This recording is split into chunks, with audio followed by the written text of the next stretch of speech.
Hello మనం ప్రతిరోజు వాడే టెక్నాలజీ వెనుక ఓ రహస్యమైన శక్తివంతమైన గణిత ఎంజిన్ దాగి ఉంది అని ఎప్పుడైనా ఆలోచించారా?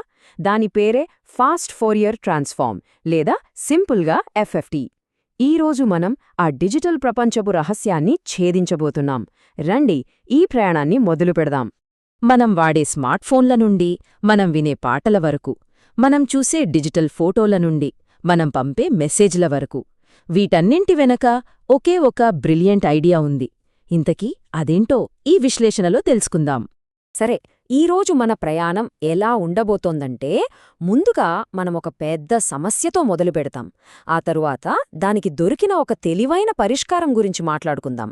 దాని వెనుక ఉన్న మ్యాజికల్ మ్యాథ్స్ని చూసి, అది తెచ్చిన అద్భుతమైన మార్పుని చూసి, చివరగా ఇది మన ప్రపంచాన్ని ఎలా మార్చేసిందో తెలుసుకుందాం.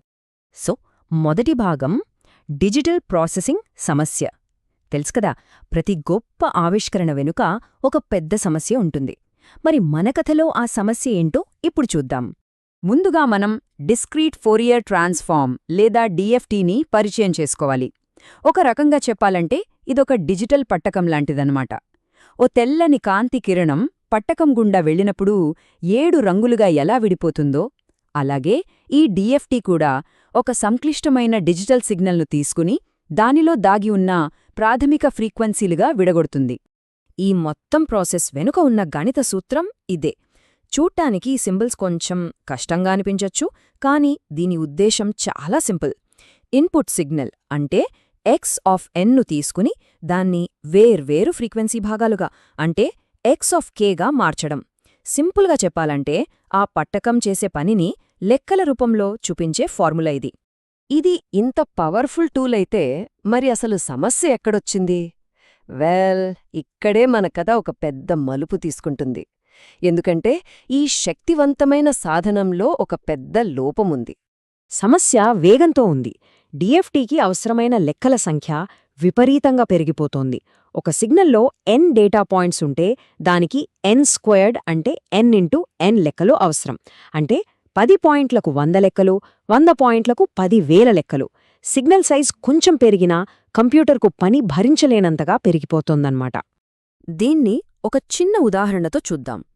కేవలం 8 డేటా పాయింట్లు ఉన్న ఒక చిన్న సిగ్నల్ కోసం డిఎఫ్టీని వాడితే అది 8² అంటే 64 సంక్లిష్టమైన గుణకారాలు చేయాల్సుంటుంది.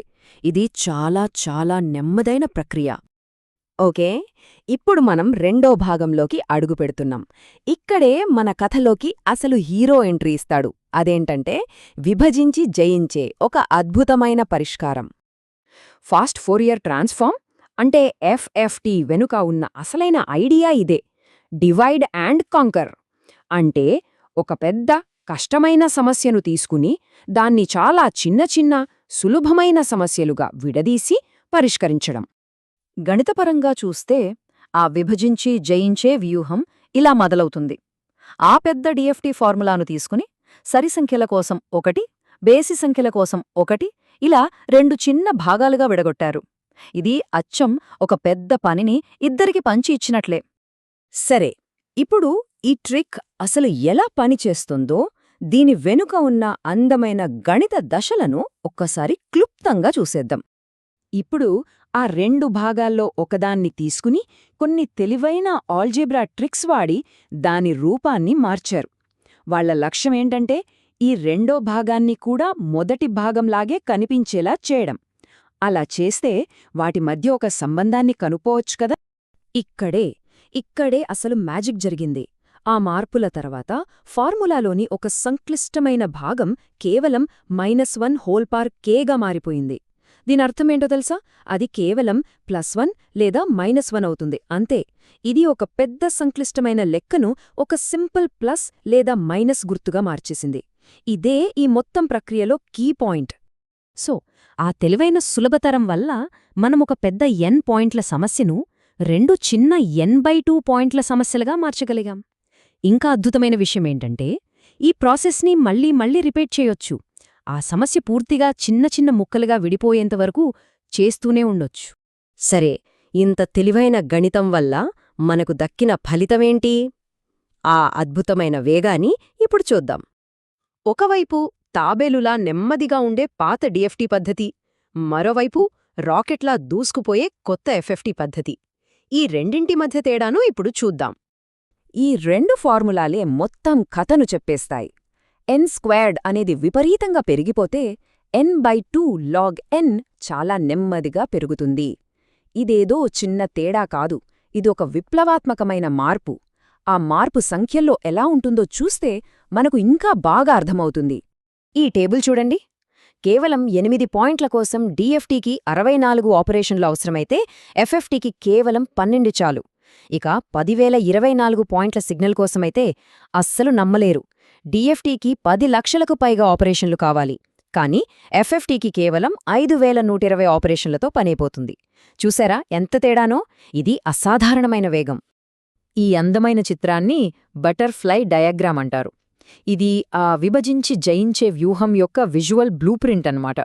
ఇన్పుట్ సిగ్నల్స్ ఎడమవైపు నుండి వచ్చి ప్రతి స్టేజ్లో ఎలా చిన్న చిన్న లెక్కలుగా విడిపోయి చివరకు కుడివైపున మనకు కావాల్సిన ఫైనల్ రిజల్ట్ను ఇస్తాయో ఇది చూపిస్తుంది. ఆ సీతాకోకచిలుక రెక్కల్లాంటి క్రాస్ కనెక్షన్లే ఆ గణిత మ్యాజిక్ను సూచిస్తాయి. రైట్, ఇక ముగింపుకొచ్చేద్దాం. ఈ అల్గారిథం ప్రాముఖ్యత ఏంటో, దాని విస్తృత ప్రభావం ఏంటో ఒకసారి చూద్దాం. గుర్తుంచుకోవాల్సిన 3 ముఖ్యమైన విషయాలు. 1. ఎఫ్ఎఫ్టి అనేది ఏదో ఒక అంచనా కాదు. 2. ఇది నెమ్మదైన డిఎఫ్టి ఇచ్చే 100% ఖచ్చితమైన ఫలితాన్నే ఇస్తుంది, కానీ ఊహించలేనంత వేగంతో. వేగం పెరిగినా ఖచ్చితత్వం అస్సలు తగ్గదు. 3. దీన్ని సాధించడానికి చాలా పద్ధతులున్నాయి. ఆసక్తికరమైన విషయమేంటంటే, ఈ విభజించి జయించే స్ట్రాటజీని అమలు చేయడానికి 1 కంటే ఎక్కువ మార్గాలున్నాయి. సిగ్నల్ను సమయమాధారంగా లేదా ఫ్రీక్వెన్సీ ఆధారంగా విడదీయొచ్చు. దారులు వేరైనా సరే గమ్యం మాత్రం ఒకటే: అద్భుతమైన వేగం మరియు సామర్థ్యం. కాబట్టి ఎఫ్ఎఫ్టి అనేది కేవలం ఒక అల్గోరిథం కాదు, అదొక పాఠం. కొన్నిసార్లు ఒక పెద్ద సమస్యను నేరుగా పరిష్కరించడం అసాధ్యమనిపించవచ్చు. కాని దాన్ని సరైన మార్గంలో చిన్న చిన్న భాగాలుగా విడగొడితే ఆ సంక్లిష్టత మాయమైపోయి ఒక సరళమైన, అందమైన పరిష్కారం బయటపడుతుంది. మనమెదుర్కొనే తదుపరి పెద్ద సమస్యలో ఈ సూత్రం మనకు ఏ విధంగా సహాయపడగలదు? ఆలోచించండి.